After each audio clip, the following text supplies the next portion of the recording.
Congressman Peter King joins me now with the real story on what went down before the shutdown. Good to see you, Congressman. Hey, Gretchen, good luck on the show.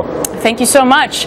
Is it true that you called Senator Ted Cruz's supporters Cruz crazies? No, I didn't use the word Cruz crazies. I said the Cruz wing of the party was taking over. It was a minority, and it was driving the whole train forward. And it's basically it's going over the cliff. I think the term Cruz crazies was used in the headline. No, I didn't say that. I mean, I think Ted Cruz, I've said he himself is a fraud, and I said that he is leading us in a terrible policy. But that's one bit of alliteration I didn't use, Cruz crazies. Mm-hmm. But you say you're tired of being a facilitator for a disastrous process. Oh, yeah. In what way?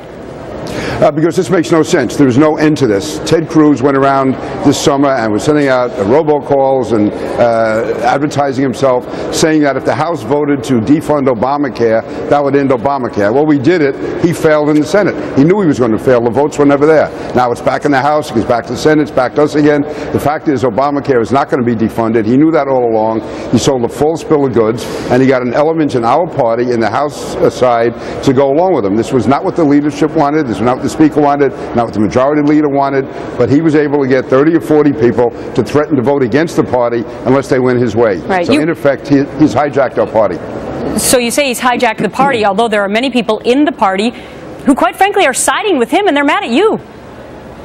Well, they can be mad at me all they want. The fact is, in the Senate, I think he had 18 people voted with him.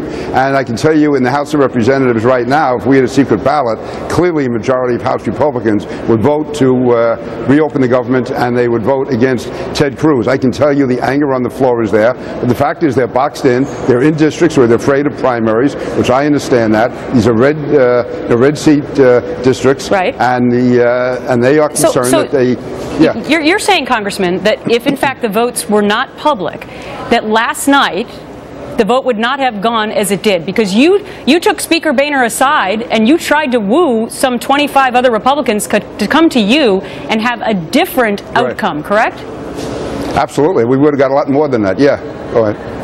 Yeah, because there's so much opposition to this. This policy is madness. It's going absolutely nowhere. Now, having said that, it is where it is, and I think it's important for the president now to come in. He can't afford to sit on the sidelines. I'm not in any way defending his practices. They are totally wrong. He should be in negotiating. But again, we should not have set this process where we say the government is going to shut down unless a law is defunded, which has been legally passed by both houses, signed by the president, and went to and was ratified in a national election. But Congressman King, what do you do to bring the Republican Party together? Because right now, you know that all the polls are blaming Republicans for this shutdown, and it looks as if it's just all about the infighting instead of what many believe we should be talking about today, which is Obamacare not working. No, the fact is, that's right, and that's Ted Cruz's fault. Ted Cruz led us down this path. This was a disaster from the start. I could have predicted this, and this is what the leadership predicted 3 weeks ago when they said they would never pursue defunding because it was going to work against us and we'd be blamed. But Ted Cruz insisted that his people follow him, and we did it, and that's why we're in this position. It's his fault, and he wants us to get him out of it. Listen, I'm saying the president should negotiate, but I'm saying this was caused by Ted Cruz and his acolytes in the House of Representatives. They led us down this dead-end street, and that's why Wall Street Journal, Karl Rove, Tom Coburn, all solid conservatives said this was a terrible policy to begin with. We had Republican senators say it was the dopiest idea they ever heard of. Ted Cruz is to blame, and those in the House who stand with him have brought about this train wreck. It's up to us to try to get it out, and it's up to the president to step in and stop standing on the sidelines. Some very strong words from Congressman Peter King. Thanks so much for being our guest today. See you soon. Thank you. Appreciate it.